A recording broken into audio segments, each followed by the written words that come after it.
إن الحمد لله إن الحمد لله نحمده ونستعينه ونستغفره ونعوذ بالله من شرور أنفسنا ومن سيئات أعمالنا. من يهده الله فلا مضل له ومن يضلل فلا هادي له. وأشهد أن لا إله إلا الله وحده لا شريك له وأشهد أن محمدا عبده ورسوله.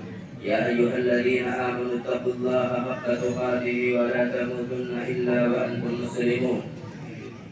يا أيها الناس اتقوا ربكم الذي خلقكم من نفس واحدة وخلق منها زوجها وبث منهما رجالا كثيرا ونساء واتقوا الله الذي تساءلون به والأرحام إن الله كان عليكم رقيبا. يا أيها الذين آمنوا اتقوا الله وقولوا قولا سديدا يصلح لكم أعمالكم ويغفر لكم ذنوبكم ومن يطع الله ورسوله فقد فاز فوزا عظيما. أما بعد فإن خير الحديث كتاب الله وخير الهدي هدي محمد صلى الله عليه وسلم وشر الأمور محدثاتها وكل محدثة بدعة وكل بدعة ضلالة وكل ضلالة في النار.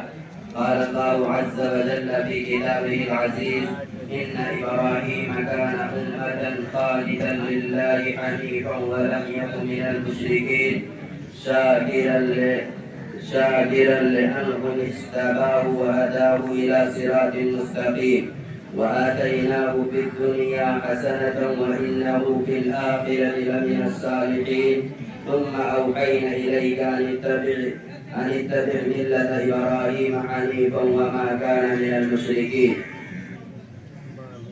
معزز سامعین کرام اور خواتین اسلام، ملت کے نوجوان ساتھیوں اور دوستوں، گزارش ہے مؤدبانہ طور پر کی سکونی کے ساتھ بیٹھے اور کچھ دیر کتاب و سنت کی روشنی میں آپ سے گفتگو کرنی ہے. اللہ رب العالمین کا ہمیں شکر ادا کرنا چاہیے کہ اس نے ہم لوگوں کو عید الاضحیٰ جیسا عظیم دن نصیب فرمایا. ورنہ پھر سوچیں کہ کتنے ہمارے بھائی جو پچھلے سال تھے، کتنی ملت کی مائیں اور بہنیں جو پچھلے سال تھیں لیکن اس سال وہ اس دنیا کے اندر موجود نہیں ہیں. حاضرین معزز بھائی اور دوستوں، حضرت ابراہیم علیہ السلام کی ذات گرامی کوئی چھوٹی موٹی شخصیت نہیں ہے. اگر ہم غور کریں اور دیکھیں تو دین اسلام کی دو عظیم عبادتوں کا تعلق اس ذات گرامی سے ہے. سب سے پہلی عبادت حج ہے جو اسلام کے ارکان میں سے ایک رکن ہے، اور دوسری عبادت عید الاضحیٰ کے موقع پر جانور جو ہم ذبح کرتے ہیں وہ ہے. یہ دونوں عبادتیں بڑی عظیم عبادتیں ہیں، اور اگر تاریخ کا مطالعہ کریں گے، حدیث رسول صلی اللہ علیہ وسلم کا مطالعہ کریں گے تو ہمیں معلوم ہوگا کہ ان دونوں عبادتوں کا تعلق ابراہیم علیہ السلام اور ان کے ہونہار بیٹے، بردبار بیٹے، سمجھدار بیٹے اسماعیل علیہ السلام کی ذات سے بہت گہرا تعلق ہے. اللہ رب العالمین نے ابراہیم علیہ السلام کو تنے تنہا ایک امت قرار دیا. یہ کوئی معمولی بات نہیں ہے. ایک امت میں کئی افراد شامل ہوتے ہیں، کئی لوگ شامل ہوتے ہیں، لیکن ابراہیم علیہ السلام کو اللہ رب العالمین نے تنے تنہا ایک امت قرار دیا. اور اسی طریقے سے اللہ تبارک و تعالیٰ نے ابراہیم علیہ السلام کو اپنا خلیل بنایا. اور اسی طریقے سے ابراہیم علیہ السلام کے تعلق سے اللہ نے پیارے نبی کو حکم دیا کہ آپ ملت ابراہیمی کی پیروی کیجیے. اگر آپ کو پیروی کرنی ہے، اقتداء کرنی ہے تو ملت ابراہیمی کی پیروی کیجیے.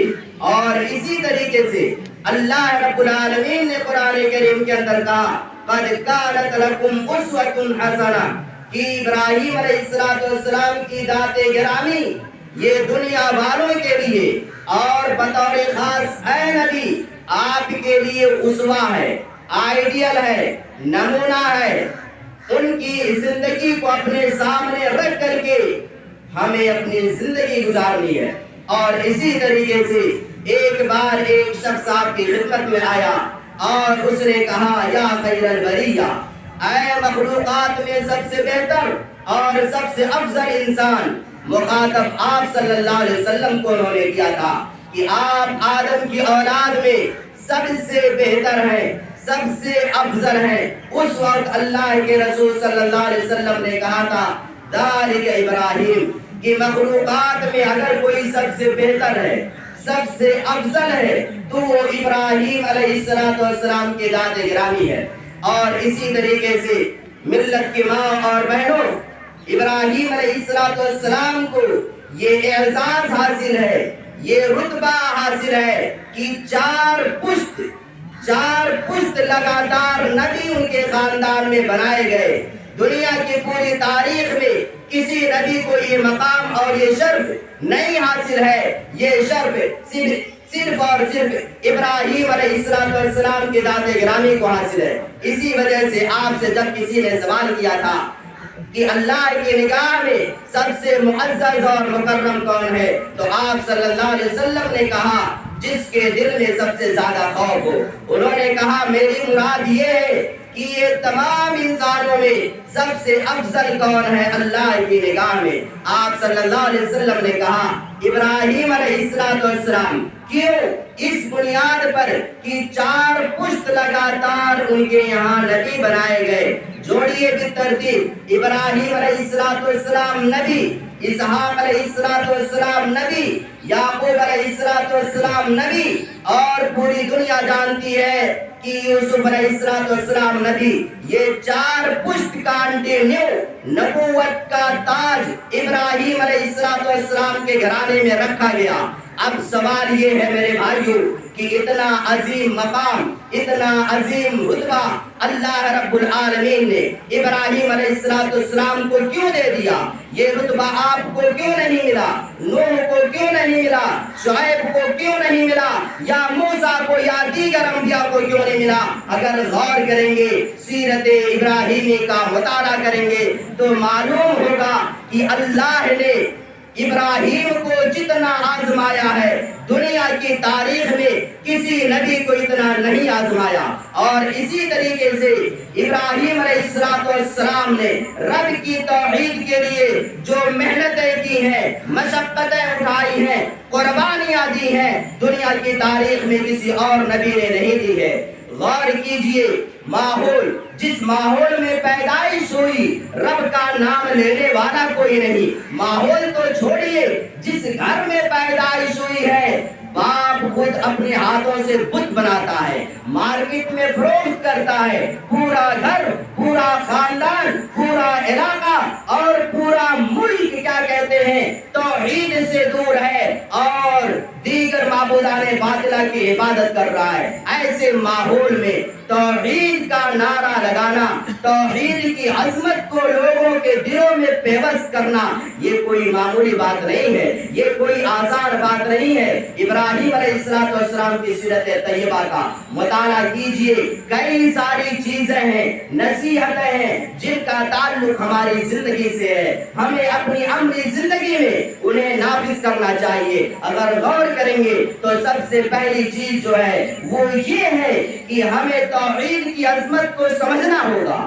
توحید کی عظمت کیا ہے، اس کی اہمیت کیا ہے، زندگی میں ہمارے لیے توحید کتنی اہمیت کا حامل ہے۔ ابراہیم علیہ السلام کی زندگی سے ہمیں یہ چیز معلوم ہوتی ہے۔ ابراہیم علیہ السلام نے ابا جان کو دعوت دی، پورے خاندان کو دعوت دی، پورے ملک کو توحید کی دعوت دی، سبوں نے انکار کر دیا، کہا ہم تمہاری بات پر ایمان نہیں لانے والے۔ ابراہیم علیہ السلام توحید کی عظمت کو سمجھتے تھے، انہوں نے اعلان کر دیا کہ لوگوں سن لو، اس توحید کے لیے اپنا گھر بھی چھوڑ سکتے ہیں، اپنا شہر بھی چھوڑ سکتے ہیں، اپنا ملک بھی چھوڑ سکتے ہیں، پوری جائیداد بھی چھوڑی جا سکتی ہے تو چھوڑ دیں گے، کوئی حرج نہیں ہے۔ ابراہیم علیہ السلام نے جب دعوت دی کوئی قبول نہیں کیا تو صاف طور پر اعلان کر دیا انی وجہت وجہی للذی فطر السماوات والارض حنیفا وما انا من المشرکین، کہ میں نے ساری چیزوں سے کنارہ کشی اختیار کر کے رب واحد کی طرف اپنا رخ کر لیا ہے، اسی کی عبادت کروں گا۔ میرے بھائیوں، سیرت ابراہیمی کا سب سے پہلا درس اور سبق یہ ہے کہ ہمیں اپنی توحید کی حفاظت کے لیے اگر زندگی کے کسی بھی مرحلے میں اپنا گھر چھوڑنا پڑے تو چھوڑنا گوارا ہے، ملک چھوڑنا پڑے تو چھوڑنا گوارا ہے، اور جائیداد چھوڑنی پڑے، کوئی بھی چیز سب کچھ ہم چھوڑ سکتے ہیں، اس وجہ سے کہ ایک بندہ مومن کی زندگی میں توحید سے زیادہ عظیم کوئی چیز نہیں ہے۔ اور اسی عظمت کو پیارے رسول صلی اللہ علیہ وسلم نے اپنے صحابہ کے دلوں میں راسخ کر دیا تھا، اور اسی عظمت نے انہیں اس بات پر بھی آمادہ کر دیا تھا کہ ہم اپنی توحید کی حفاظت کے لیے مخالف سے لڑتے ہوئے کبھی تعداد سے گھبرائیں گے نہیں۔ غزوہ بدر دیکھ لیجئے، کہاں 313، کہاں 1000، کہاں 313، لڑنے کے پاس اسلحے نہیں، ہتھیار نہیں، کوئی چیز نہیں، مد مقابل 1000 ہے اور طاقتور ہے، اسلحوں سے لیس ہے، لیکن اس کے باوجود بھی توحید کی عظمت نے انہیں لڑا دیا تھا۔ انہیں اس بات کی فکر نہیں تھی ہم شکست کھا جائیں گے یا ہمیں میٹ کر دیا جائے گا، توحید کی بقا کے لیے دنیا کی ساری نعمتیں قربان کرنی ہو تو قربان کر دیں گے، لیکن اس توحید پر کبھی بھی حرف اور آنچ نہیں آنے دیں گے۔ اور اسی طریقے سے میرے بھائیوں، سیرت ابراہیمی کا اگلا سبق یہ ہے، ہمیں زندگی کے کسی بھی مرحلے میں رب سے نا امید نہیں ہونا چاہیے، رب سے اپنا رشتہ نہیں توڑنا چاہیے۔ 80 سے زائد عمر گزر چکی ہے، گھر میں کوئی چہل پہل نہیں، کوئی لڑکا نہیں، کوئی بچہ نہیں، اور یہ اولاد انسان کی ضرورت ہے، یہ اولاد انسان کی آنکھوں کا تارا ہے۔ ہر انسان شادی کے بعد یہی چاہتا ہے رب کوئی بیٹا عطا کر دے، بیٹی عطا کر دے، تاکہ گھر کا حسن دوبالا ہو جائے، گھر کے اندر رونق آ جائے، گھر کے اندر نکھار آ جائے، گھر میں 2 چاند لگ جائے۔ ابراہیم علیہ السلام کی بھی یہی آرزو تھی، وہ رب العالمین سے دعا کر رہے تھے رب هب لي من الصالحین، رب پر اعتماد تو دیکھیے، رب پر بھروسہ تو دیکھیے۔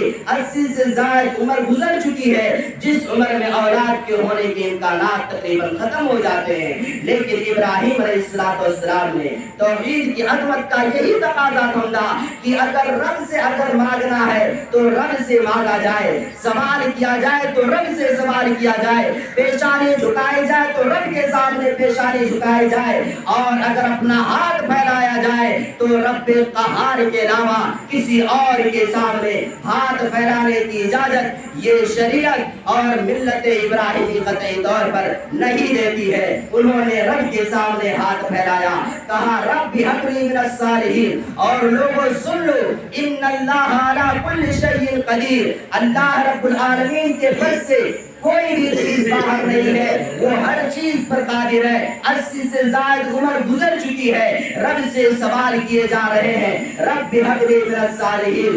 لوگوں اگر بیٹا بھی مانگنا ہے تو رب سے مانگو، کسی پیر کے پاس جا کر کے، مزار پر جا کر کے کوئی بھی شخص بیٹا نہیں دے سکتا۔ اور یہ بھی سنو، اگر اولاد مانگنی ہے تو نیک اولاد مانگو، صالح اولاد مانگو، جو حلیم ہو، جو دین کے سچے تعلیمات پر عمل کرنے والی ہو۔ ابراہیم یہی کہہ رہے تھے صالح اولاد عطا کر دے، اے اللہ صالح اولاد دے، نیک بیٹا عطا کر۔ اس کے بعد وبشرناہ بغلام حلیم، جب زندگی کی ساری امیدیں ٹوٹ جائیں لیکن رب سے امید نہ ٹوٹے تو 80 سال کے زائد عمر ہو جائے، اس وقت بھی اللہ رب العالمین نے انہیں بیٹا عطا کیا۔ اور کیسا بیٹا عطا کیا دنیا کی تاریخ میں دیکھ لیجئے، ویسا بیٹا کبھی کسی کو نصیب نہیں ہوا۔ آگے آئے گی بات، اس وقت وضاحت کروں گا۔ اور اسی طریقے سے ابراہیم علیہ السلام کی سیرت کا ہم اگر مطالعہ کریں تو تیسرا سبق ہمیں جو ملتا ہے، اور اس سبق کا تعلق بطور خاص خواتین سے ہے، ملت کی ماں اور بہنوں سے ہے، وہ اسے غور سے سنیں اور اپنی عملی زندگی میں نافذ کرنے کی کوشش کریں۔ اللہ رب العالمین نے بیٹا عطا کر دیا، بیٹا عطا کر دیا، اس کے بعد میں کہا جاؤ ابراہیم مکہ میں فلاں وادی میں ان کو چھوڑ کر کے آ جاؤ۔ کتنی بڑی آزمائش! اور جس جگہ اللہ کا حکم ہوا تھا کہ چھوڑ کر کے آ جاؤ نا، وہاں انسان تو دور کی بات، حیوان بھی نہیں جاتے تھے، جانور بھی نہیں جاتے تھے، کھانے پینے کا کوئی انتظام نہیں تھا۔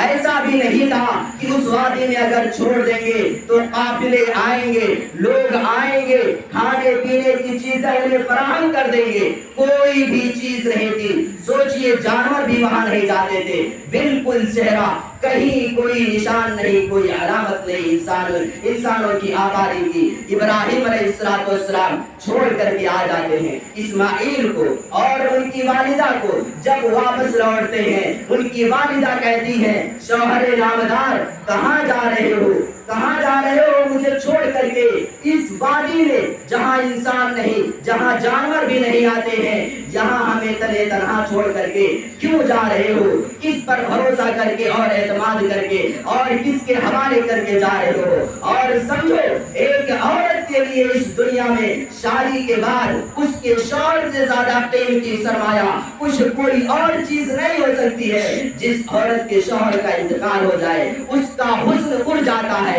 اس کی زندگی میں آزمائشیں ہی آزمائشیں آنے لگتی ہیں۔ بیوی نے کہا کہاں جا رہے ہو؟ کچھ جواب نہیں دیا۔ دوبارہ کہا کہاں جا رہے ہو چھوڑ کر کے؟ ننھا سا بچہ ہے، مدتوں کے بعد ملا ہے، کہاں چھوڑ کر کے جا رہے ہو؟ کوئی جانور آ جائے چیر پھاڑ دے، تباہ و برباد کر دے، کیا ہوگا؟ کہا اور جب واپس پھر پلٹ کر دوسری بار کہا سنو اللہ امرکا، ہے شوہر نامدار کیا یہ رب کا حکم ہے؟ کیا تم رب کے حکم پر عمل کر کے مجھے یہاں چھوڑ کر کے جا رہے ہو؟ ابراہیم نے کہا ہاں ہاجرہ، یہ میں اپنے آپ سے میں نے فیصلہ نہیں کیا ہے، یہ رب کا فرمان آیا ہے، اس کا حکم آیا ہے جس کی تعمیر کے لیے میں نے تمہیں یہاں اور اپنے معصوم سے لگتے جگر کو چھوڑا ہے۔ اس خاتون کا اعتماد دیکھیے، اس عورت کا اعتماد اور رب پر بھروسہ دیکھیے، کس قدر بھروسہ ہے۔ اس خاتون نے تاریخی جملہ کہا تھا اذن لا یضیعنا، اگر رب نے حکم دیا ہے تو جاؤ ابراہیم چلے جاؤ، وہ ہمیں ضائع بھی نہیں کرے گا، وہ ہمیں برباد بھی نہیں کرے گا۔ وہ 7 آسمان کی بلندیوں پر عرش پر مستوی ہے، وہاں سے بیٹھ کر کے وہ ہماری نگرانی کرے گا، وہ ہماری حفاظت کرے گا، وہ ہماری دیکھ ریکھ کرے گا۔ اور ماں بھی ماں ہوتی ہے میرے دوستو، کچھ کھانے کی چیزیں، کچھ کھجور اور کچھ پانی اس ننھے سے بیٹے کے ہاتھ میں تھما کر کے اب واپس چلے آئے تھے۔ کھانے کی چیزیں ختم ہو گئی، پانی کی چیزیں ختم ہو گئی، اب بچہ ہے، مدتوں کے بعد تو ملا تھا، کتنا معصوم رہا ہوگا، کتنا محبوب رہا ہوگا۔ ہر شخص اپنے دل سے پوچھ لے، کھانے کی چیزیں ختم ہو گئی، ماں بے چین ہو گئی، پریشان ہو گئی۔ ماں ہوتی ہے میرے بھائیوں، ایک بچے کے لیے اپنی ماں رات کی نیندیں حرام کر دیتی ہے۔ ایک بچے کو پالنے کے لیے مائیں کتنی محنتیں کرتی ہیں، ہمیں اور آپ کو اندازہ ہوگا۔ ماں پریشان ہو گئی، آگے جاتی پیچھے پلٹتی، ننھا سا بیٹا جگر کا ٹکڑا ہے، پانی کے لیے رو رہا ہے، بلک رہا ہے، زندگی کی کہیں ایسے نہ ہو کہ آخری اس کی سانس لے رہا ہو۔ مدتوں کے بعد تو ملا، اور پھر کیا ہو جائے؟ رب کے حوالے ہو جائے۔ رب کی غیرت کو جلال آیا، رب کی غیرت کو لوگوں جلال آیا، اور رب ایسے ہی نوازتا ہے، لوگوں کو تاریخ کی کتابوں میں ایسے ہی محفوظ کرتا ہے۔ جبریل کو حکم دیتا ہے رب کہ جاؤ جبریل اسماعیل کی حفاظت کرو، اسماعیل جہاں ایڑیاں رگڑ رہے ہیں جاؤ تم وہاں پر، رب کے حکم سے کہو پانی نکلے۔ اس کے بعد جبریل آتے ہیں، رب کے حکم سے پانی نکلنے لگتا ہے، اور وہ بھی میرے بھائیوں کیا پانی نکلا۔ اس زمانے سے لے کر کے آج تک اس اس پانی کو پوری دنیا پیتی ہے، پوری دنیا پیتی ہے، لیکن اس کے باوجود بھی وہ پانی ختم ہونے والا نہیں ہے۔ اور اس پانی کی خصوصیت نبی نے اپنے حدیث کے اندر فرما دی، ماء زمزم لما شرب لہ، لوگوں سن لو، یہ زمزم کا پانی انسان جس نیت سے پی لے، اس نیت کے ساتھ انسان اللہ رب العالمین وہ چیز اسے عطا کر دے گا، نواز دے گا۔ وہی جگہ ہے، وہی مکان ہے، وہی بیت اللہ ہے، لیکن آج دیکھ لیجئے دنیا کا نقشہ بدل گیا۔ زمانہ تھا کوئی نہیں رہتا تھا، صرف ماں اور بیٹے گئے تھے۔ آج وقت آ گیا ہے، پورا عالم اسلام امٹ جاتا ہے، دنیا کا ہر شخص فکر مند ہوتا ہے، رب زندگی میں ایک بار اس گھر کا دیدار کرا دے جس گھر کو ابراہیم نے اور ان کے بیٹے اسماعیل نے تعمیر کیا تھا، جس گھر کے بغیر میں ایک ماں اور ایک بیٹے کو ابراہیم نے چھوڑا تھا۔ آپ نگاہ اٹھا کر کے دیکھ لیجئے، لاکھوں سے زیادہ انسانوں کی آبادی ہوتی ہے، جہاں کوئی نہیں تھا وہاں آج عالم یہ ہے پوری دنیا کا انسان کھینچا چلا جاتا ہے۔ یہ آزمائش ہوئی، کامیابی ملی، اس کے بعد پھر آگے دیکھیں گے، پھر آزمائش ہو گئی، آگے کیا آیا؟ ابراہیم اپنے بیٹے کو میرے راستے میں ذبح کر دو، ذبح کرنے کا مسئلہ تھا میرے بھائیوں، چھری چلانے کا مسئلہ تھا۔ ایک باپ سے پوچھو کہ وہ کیسے اپنے بیٹے کے بدن پر چھری رکھ سکتا ہے؟ تھوڑی سی تکلیف ہو جائے باپ پریشان ہو جاتا ہے، لیکن وہاں تو معاملہ کچھ اور تھا۔ بڑھاپے کا سہارا ہے، بڑی منتوں کے بعد رب نے ایک بیٹا دیا تھا، نوازا تھا، اسے بھی کہا جاؤ میرے راستے میں ذبح کر دو۔ ابراہیم علیہ السلام تیار ہو گئے، نکل پڑے میرے بھائیوں، نکل پڑے۔ اور یہ بھی سنو، ایسے ہی نہیں کہ سیدھے نکل پڑے تھے وہ، نہیں، اپنے بیٹے سے مشورہ لیا تھا، رائے لیا تھا۔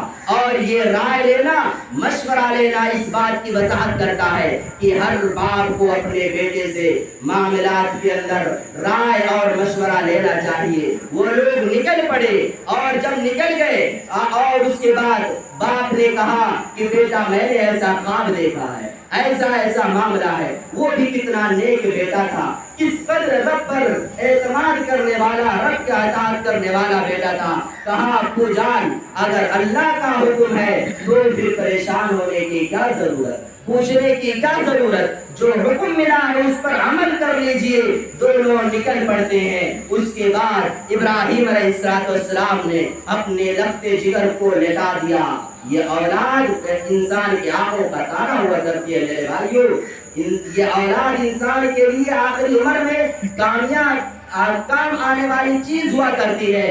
لٹا دیا، اس کے بعد اللہ کو غیرت آیا اور کہا ابراہیم رہنے دو، مقصود امتحان لینا تھا، مقصود آزمائش تھی، میں دیکھنا مجھے یہ تھا کہ ابراہیم کہیں ہم نے تمہیں بیٹا عطا کیا اور اس بیٹے کی محبت کہیں ایسی تو نہیں کہ بیٹے کی محبت میری محبت پر غالب آ گئی، تم مجھے بھول گئے، میرے احکامات کو بھول گئے اور میری تعلیمات کو بھول گئے۔ مقصود صرف امتحان تھا اور تم اس امتحان میں کامیاب نکلے ہو، اس وجہ سے تمہارا جو مقام اور منصب ہوگا وہ دنیا کی تاریخ میں کسی اور نبی اور رسول کا نہیں ہوگا۔ اور اسی طریقے سے میرے بھائیوں ابراہیم علیہ السلام کی سیرت کا اگر مطالعہ کریں تو ہمیں معلوم ہوگا کہ دعوت میں ہمارا اسلوب کیا ہونا چاہیے۔ کوئی غیر مسلم ہے، کوئی کافر ہے، اس کے سامنے اگر ہم دین کی باتیں رکھتے ہیں اور توحید کی طرف دعوت دیتے ہیں تو ہمارا اسلوب کیا ہونا چاہیے، انداز کیا ہونا چاہیے، لہجہ کیا ہونا چاہیے۔ ابراہیم علیہ السلام کو دیکھ لیجئے، ابراہیم علیہ السلام نے اپنے ابا جان سے، اپنی قوم سے مخاطب ہو کر کے کہا تھا کہ آپ لوگ ایسی چیزوں کی عبادت کیوں کرتے ہیں جو نہ سن سکتے، نہ دیکھ سکتے، نہ نفع اور نقصان کی وہ مالک ہے، ایسی چیزوں کی عبادت کیوں کرتے؟ جواب کتنا سخت ملا تھا، غور کیجئے۔ ابراہیم علیہ السلام کے والد نے کہا تھا قال اراغب انت عن آلہتی یا ابراہیم لئن لم تنتہی لارجمنک وہجرنی ملیا۔ کہا ابراہیم سن لو، اگر تم اپنی اس مشن سے باز نہیں آئے، اگر تم نے لوگوں کو توحید کی طرف بلانا نہیں چھوڑا تو پتھروں سے مار مار کر تمہاری زندگی ختم کر دوں گا۔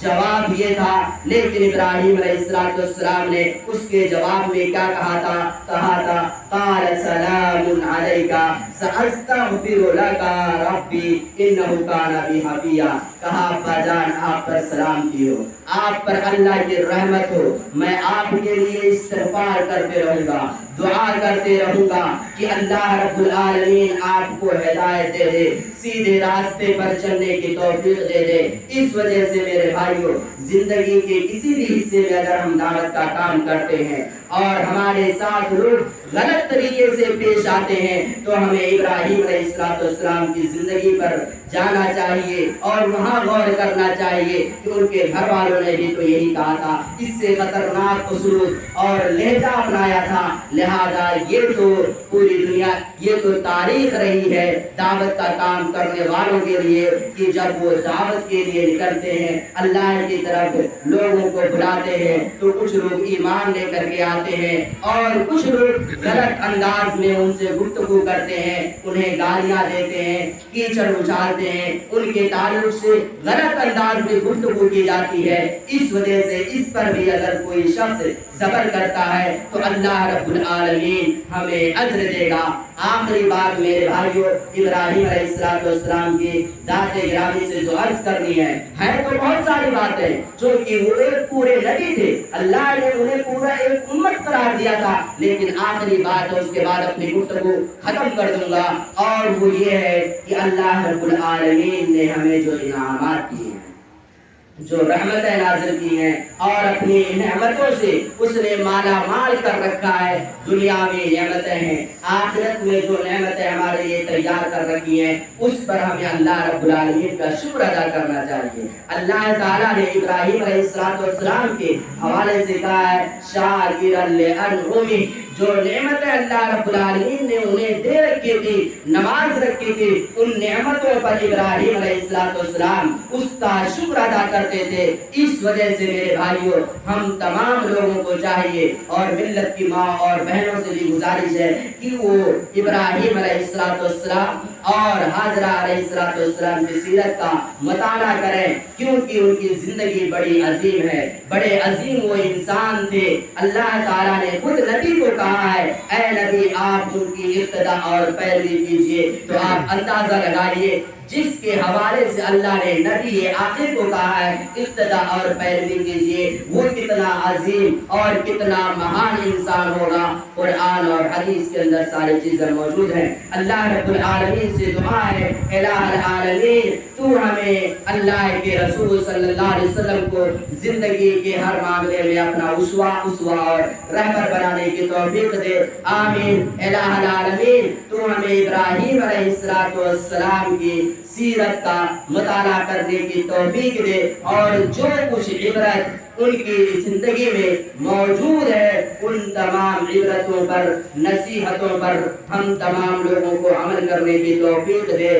آمین۔ الہ العالمین ہم میں سے ہمارے جن بھائیوں کا انتقال ہو چکا ہے تو انہیں کل قیامت کے دن انبیاء کرام، شہداء اعظام، صدیقین کی رفاقت نصیب فرما، آمین۔ الہ العالمین ہم تمام بھائیوں کو تو کتاب و سنت پر عمل کرنے کی توفیق دے، آمین۔ الہ العالمین جو جانور ہم تیرے راستے میں ذبح کریں گے تو ہمیں مکمل طور پر اس کے اندر اخلاص پیدا کرنے کی توفیق دے، آمین۔ الہ العالمین تو ہم تمام بھائیوں کو نماز بالخصوص 5 اوقات کی جو نماز ہیں ان نمازوں کی وقت متعینہ پر ادائیگی کی توفیق دے، آمین۔ والسلام علیکم ورحمۃ اللہ وبرکاتہ۔